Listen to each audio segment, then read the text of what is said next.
Do you think we are living in the end times? It's a question that has fascinated followers of Jesus for 2,000 years.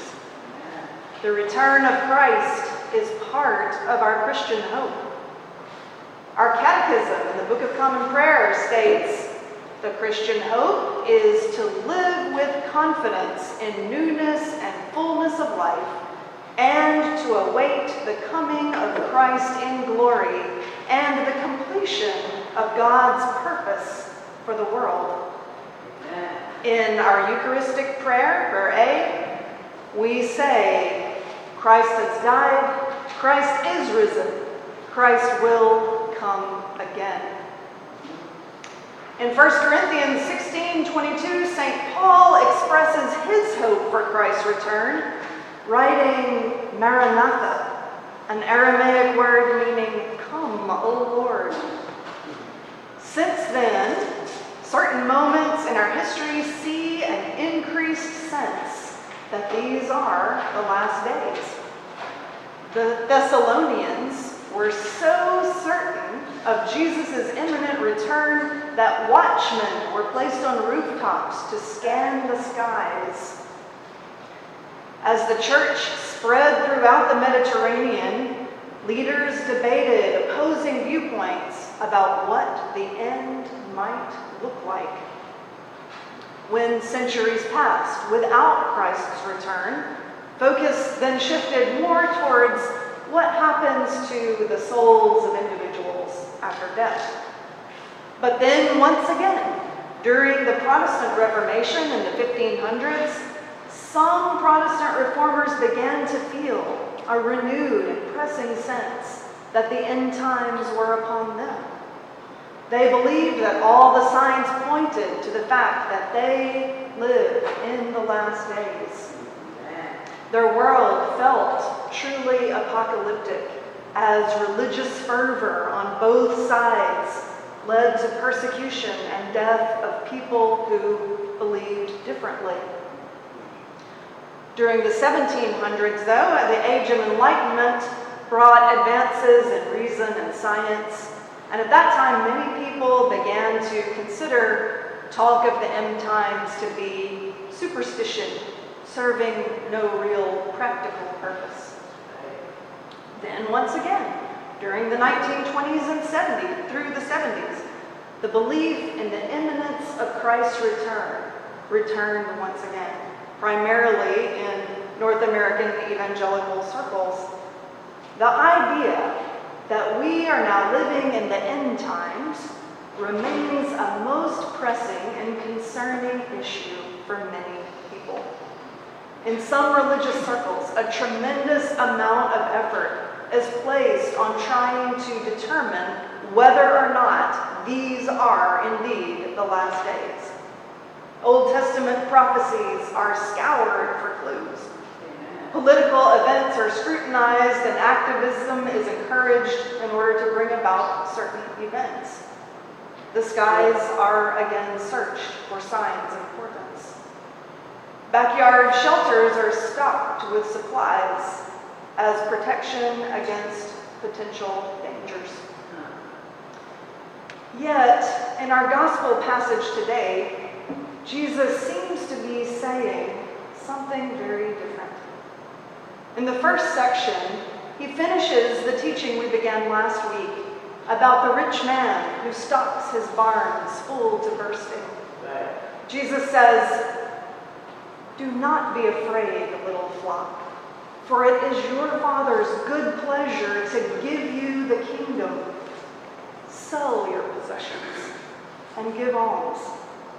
Make purses for yourselves that do not wear out, an unfailing treasure in heaven where no thief comes near and no moth destroys.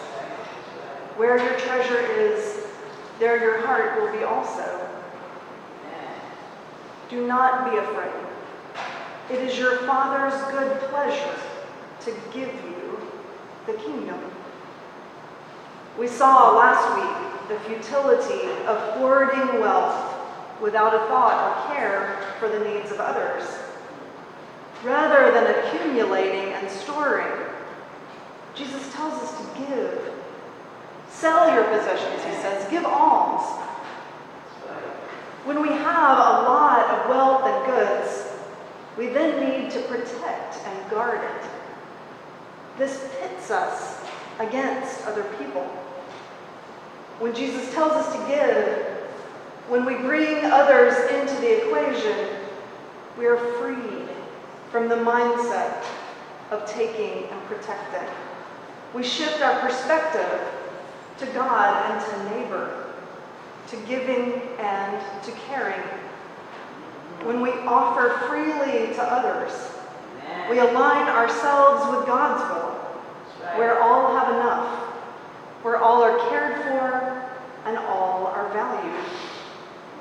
Jesus continues his teaching, emphasizing the importance of continued vigilance.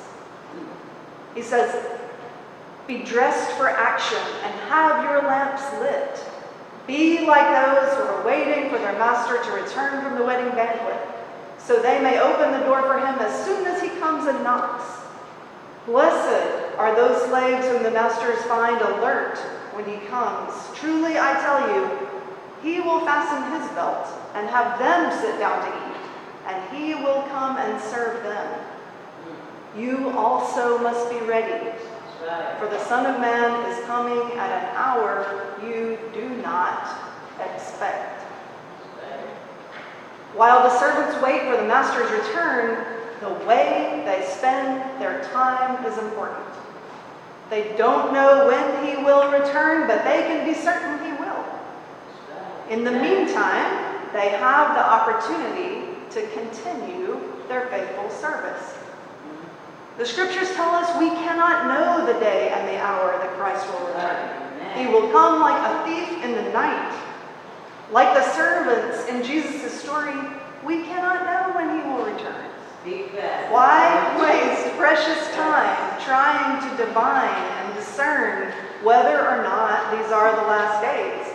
What matters is what we do with the time that we have. Our task as Christians is to continue our participation in the kingdom work of loving God and our neighbor. What is it exactly that we're supposed to be doing? In Matthew 25 it says, "Come, you who are blessed by my Father, inherit the kingdom prepared for you from the foundation of the world. For I was hungry and you gave me food. I was thirsty and you gave me something to drink. I was a stranger and you welcomed me. I was naked and you gave me clothing. I was sick and you took care of me. I was in prison and you visited me." There it is. Just like Jesus says in our passage today, give. How can we apply this in our own lives today? Yesterday, this little church was full to the brim with people. We held our first event with Father Ben Sanchez's new Latino ministry. He and his volunteers brought 700 backpacks with all the school supplies to give out to the kids. I'm waiting for the final count, but it was 700 easily. Community service organizations were set up all over the church. Nurses were giving out vaccines. Educators were offering all sorts of tutoring and testing resources. St. Mark's volunteers were setting out refreshments and snacks. Councilman Edwards was here. Journalists were interviewing everyone for the Spanish language news. And do you know the message that I heard over and over again? Thank you for opening your doors to our community. The simple gesture of giving out the backpacks and school supplies was just the beginning. It was the warm welcome, the open doors, and the outstretched arms that meant so much. Commentator Audrey West explains that in our gospel passage today, It focuses not so much on the end times, but on the end ways. The consistent message is not be ready so you can avoid punishment, but rather be ready so you will receive blessing. After all, those who are ready when the Master returns will be recipients of the heavenly feast. West continues, human sinfulness encourages us to believe that giving instead of taking will lead to destitution, deprivation, and desperation. The gospel promises, however, that giving from what we have will make us mindful of the God of blessing and ready to receive the gifts that God offers. May we place our focus not on the end times, but on the end ways. May our hearts and our hands be open to our neighbors. May our lamps shine brightly with the light of Christ. We will find God's blessings are more than we can ask or imagine.